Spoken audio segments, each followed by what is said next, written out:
Today, we are at the Gilmore Car Museum, located in Hickory Corners, Michigan, to take a deeper look at this experimental 1963 through 1964 Chrysler Turbine car. But before we take the tour, if this is your first time checking out what it's like, welcome. If this is your second, third, fourth, or whichever time it is, welcome back.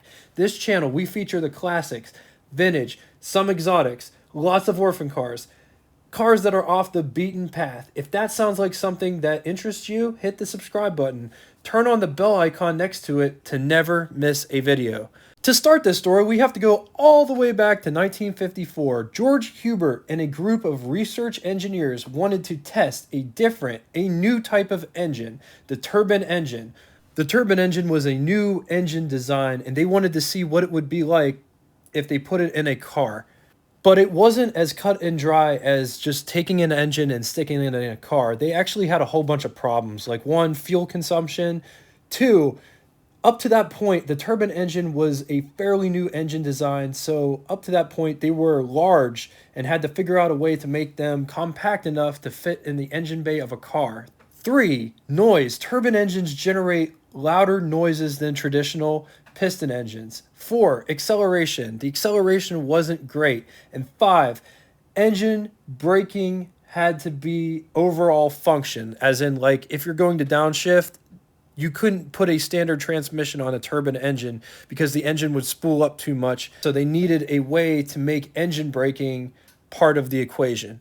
That sounds like a lot of problems to have. So what are the benefits? The benefits were reduced maintenance, longer engine life expectancy, large development potential, 80% less moving parts than a traditional reciprocating engine. Some say they use 60 parts versus 300 parts. No tune-ups required. Eliminated cold weather startup, and the engine did not need to be warmed up. Like some of the older cars, if you lived in a colder climate, you had to sit there and wait for the engine to warm up. And this car, no antifreeze was required. Interior heat was available the instant the engine was on. No engine stalling with sudden overload. No vibrations. The biggest one of all, this engine will run off of anything that burns. Any liquid that burns. Anything. First successful test engine in a car was called the CR1, and it took place at the Chrysler testing grounds in 1954. In 56, they did a cross-country run in a turbine-powered Plymouth Belvedere. CR2 had better fuel economy and more power. 1961, CR3 came out. There was 70 different turbine engines that Chrysler built during this time period, but the fourth generation engine was the one that was installed in the Chrysler Turbine car. So let's stop right there and let's talk about the car. The car was designed by Elwood Engel. The body was constructed by Italian design studio Ghia. 55 cars were produced total, 5 of which were prototypes.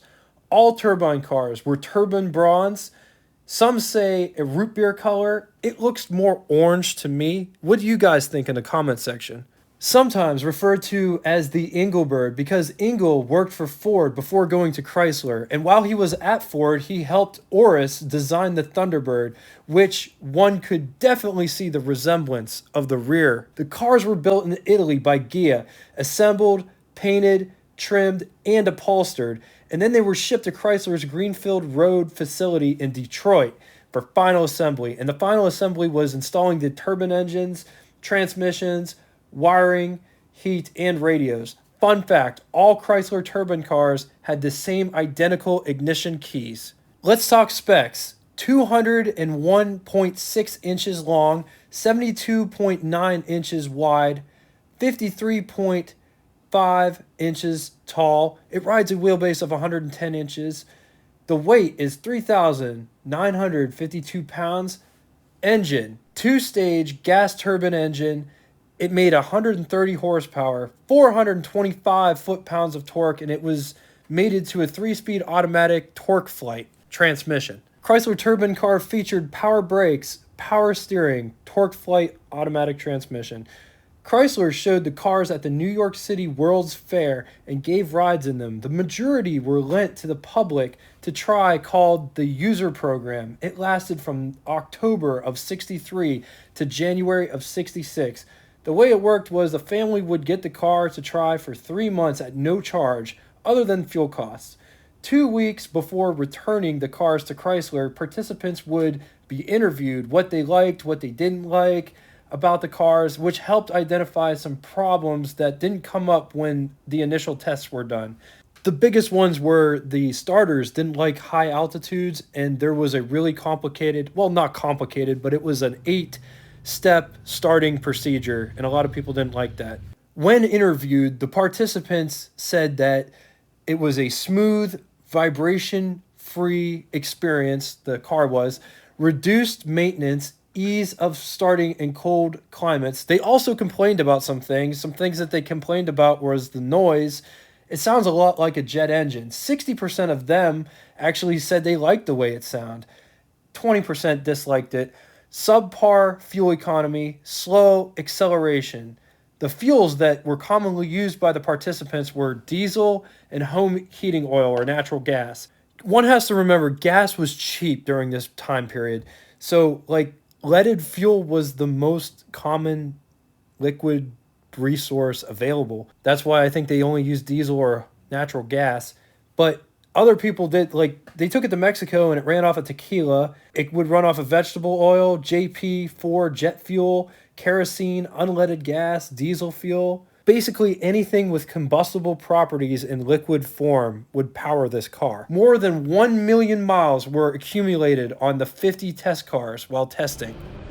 So just check out this door panel. Just look at the materials used. This looks like brushed stainless. This looks like a mechanism to lock and unlock the doors, just like in early Corvettes. Armrest, door handle. Notice I'm not touching anything. It's depth and field. 4 window switches are all electric, and this is for the mirrors. Getting down here inside the pedal box, high beam switch on the floor, brake, gas pedal.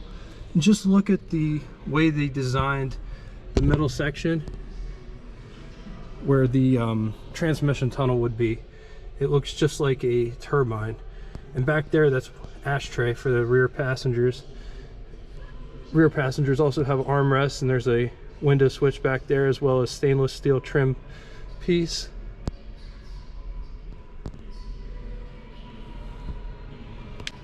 And there's sun visors up there, as well as a mirror. All right, getting into all the button switches and knobs, there's 3 pods that sit directly in front of the driver. Starting with the left pod, there's 3 gauges in it. At the left is the amp gauge. At the top is inlet temperature, and it goes all the way up to 2,000 degrees. At the right, oil pressure. Moving on to the center gauge, this looks like a pod within a pod. The speedometer is in the background, and the fuel gauge is in the foreground, and then there's a tripometer and an odometer. Moving back to take a gander of the steering wheel center, just says Chrysler Corporation in it, and then the pod all the way to the right-hand side. It's 2-tiered as well, and it has a clock in the center, and then with the RPM gauge going around it. Notice the RPM gauge goes up to 60,000, and evidently if you're going 120 miles an hour in this car, that's whenever it will be turning 60,000 RPMs. Moving right, everything is labeled. Ignition, lighter, that door is actually for the ashtray, volume selector, and tuner for the radio. Just to the right of that, there's a brake pressure warning light. All right, there's lots of buttons on the center console bit. There's 4 black buttons to the left of the screen. Those all have to do with the climate control. Then you have the blower, rear defrost, interior lights. Moving back towards the dashboard, this knob protruding at an angle is the shift knob. Then the lights and the wipers.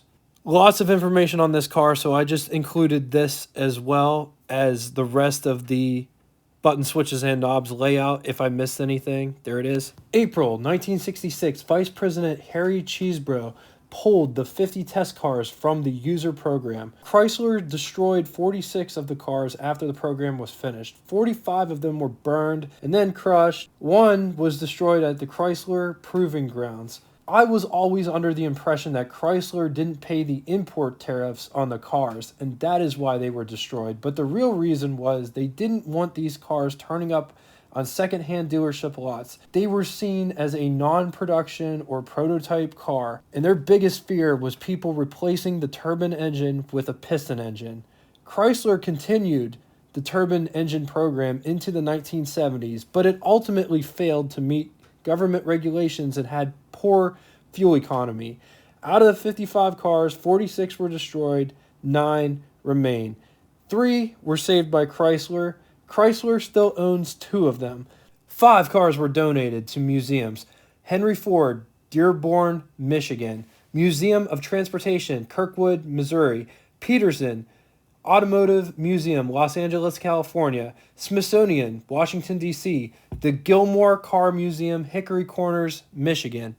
All of the cars that were donated had their fan assemblies removed, making them inoperable. One of the cars was restored to operating conditions in the 1980s. 2 cars are privately owned.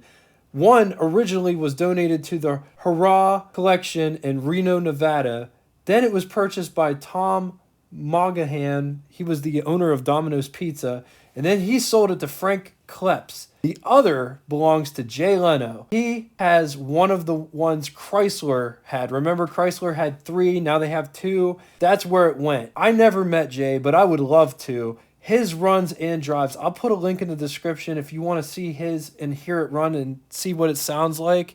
On then to the pros and cons section. Actually, there isn't going to be a pros and cons section on this one. And this one was a little hard towards the end, especially with the whole crushing of the cars. To think they had an engine that runs on anything that's combustible all the time, all the money, all the energy, just gone. But on a happier note, if you're in Michigan, check out the Gilmore Car Museum. It's epic. Their cars are not roped off, so one could go see what the cars were like. They have Duesenbergs, they have Delahaye's, they have Packards, they have everything that you could possibly want. They even have muscle cars if you're into that. They even have a Tucker. We just hit 5,000 subscribers on this channel. Thank you all so much for all the support. It really means a lot to me. And until next time, toodaloo!